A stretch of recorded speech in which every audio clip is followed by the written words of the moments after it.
Transit Sports TV back again. Arsenal 3 at the Emirates. Bayern Munich 1. What a week to be an Arsenal fan. Beat Tottenham 4-1 and beat Kane with Bayern Munich 3-1 in the same week, scoring 7 goals. No Kai Havertz, no Gyökeres, no Gabriel Jesus. And Arsenal are doing wonders. I don't want to ask you any question at this point. I just want you to talk me through the game. What was your impulse? Starting from the lineup, he made some changes. Luis Kelly coming in for Calafiori and Musquet coming in for Nkapie. Then, how the game went through.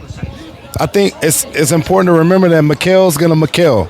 The second we think, oh, we should do this, we should do that, on paper this makes sense, you know what he does? He does the same shit. I'm my bad. He does the same stuff every week. I'm going to pick my team. These are the guys that I know. This is what we're going to do.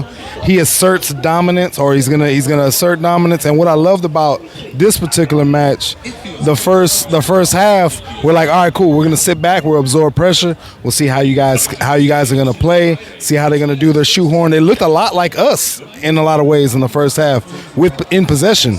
And then we took our shots. And then second half, I think we're most dangerous between the 50th and 60th minutes, more or less every week. And we did our thing, man. It was awesome to see. Yeah, for me, one of the things I observed in this game that I did with these players is that Arsenal was mixing it.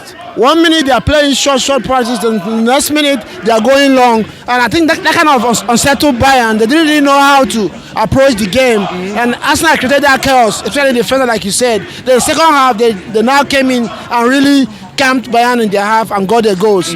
But the issue now is, somebody is saying that the point now is how many trophies should Arsenal win this season? And I'm not talking about the trophies now. This tells you how good this team has become. Between last season or the last 2-3 seasons, what do you think the difference between this team and the ones that we've had the last 2 seasons? Depth is one. I think that's the obvious answer, right? We have people in good positions, quality players in position, and even though we have experienced injury mishaps along the way, we have more people of quality to fill in. I'm going to caution people to shy away from the trophy thing, and maybe this is the runner-up, the bridesmaid in us as a club. But what's been consistent is the process, what we're trying to do, how we're trying to do it, and you see the fruits of that labor on display. So I would just encourage everybody out there, all your viewers, just be like, hey, this is what we're trying to do. Let's continue to work the process. The results will come. They will come. Just focus on the process, man. Let's just continue to play our style. Yeah, back to my question. For me, what I really observed that has really changed in this team this season is transition. And key to that has been Zubimendi, because in the past, Arsenal had been obsessed with having possessions. Yeah. But Zubimendi has come in that midfield and he makes things quicker. And I believe that when you get the ball quicker, it unsettles opponent's defense and you have more spaces to probably do your damage. But when you keep the ball too much to yourself, it's easy to follow the flow. Yeah. And today, I don't know who will be your man of the match. Okay, give me your 3 best performances in this game today and why you say so. 3 best performance for you. Performance. I like the way Zubi controlled the base, even when we were giving it away in the first half. Zubi reminds me of like a Chris Paul, basketball, right? Yeah. Right, like the way that he does things and the way that he attacks, he pushes the floor and gets people involved earlier and more often. And when you have that cadence and you're setting the pace, everything just kind of flows from there. There's no stat really to quantify what he does and how he plays. I really like the way Mikel Merino. Here we go again, talking about a guy, a defensive 9 is essentially what Mikel said he plays, right? He's a defensive 9 that is changing the way that we play, always looking for the next pass. People there flick-ons, even the ones that weren't completed. He's threatening. He's always probing, always threatening the box. Man. And I think just on paper, we have to acknowledge Nani being a viable option for our team. You know what I mean? To where the point, like, let's put this on paper. Saka wasn't really a threat today. he got subbed off after 60. And his replacement, both of them, came in and were the difference makers. Yeah, it's good to mention Merino. I was just telling my mate when we were watching the game that Merino this season, in the beginning of the season, I was really slagging him off. But boy, in the last 3 games, he's been a key and a very massive difference maker for Arsenal. You know, in the last 3 games, he's really done well.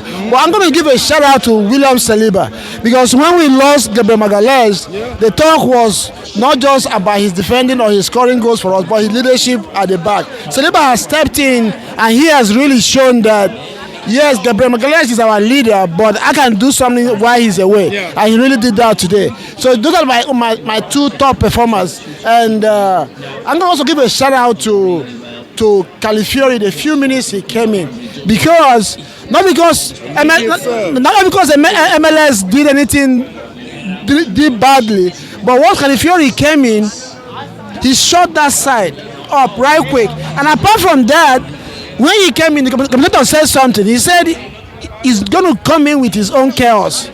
And in less than 2 minutes, he created that chaos, made the assist, and created that winning goal. So, yeah, it's a good time to be an Arsenal fan. And, I mean, it's always nice to talk football with you. I don't know if you have anything to say before we close. Just one thing on Skelly, man. When you're watching the first 60, he was probably going to be the first sub. Right? There's a lot of times that he was left exposed, maybe didn't quite make. And here's the thing, he's playing his game. So, 9 out of 10, 8 out of 10 games, the runs he makes, the chances he takes, the fouls he tries to create, they run. And he is a Champions League guy more so than what we're used to in the Prem. Yeah. So, it's not that he didn't play well, it's just that he was probably going to be the first one out. And the game state changed. You know, what we established after maybe the 50th minute, you know what I mean? Completely different. So when you bring in a Calafiori, okay, this is your game. And one of the things that we did, what I loved, with the change of Calafiori and Martinelli for Saka and Miles, and then what we were doing in the press and rotating Merino and Martinelli actually played up top a couple times. Man, we're essentially making 4 changes with 2 subs, right? Madueke changed, blah blah blah. Yeah, right. And it's what I think is more powerful is that we were able to capitalize on that first 3 minutes or whatever it was for the sub. Immediately came in and made an impact, right? Took advantage of them trying to figure out who we are, because when you add that chaos, you switch the wingers, you got different bodies in different places. Martinelli plays completely different than Trossard and Madueke, for that matter. You put all that shit together, man, that's essentially, like I said, 4 subs with 2 changes. Man, it was crucial. Okay, my bro. It's always good to talk football with you, man. No, and are you going to be here on Sunday? I'm gonna do my best. Okay, depends bro. on what my wife, what the kids say. Okay. But we'll see what happens. Okay, bro. Yeah, see you, man. Nice to see you. Nice to see you. Man. No, Arsenal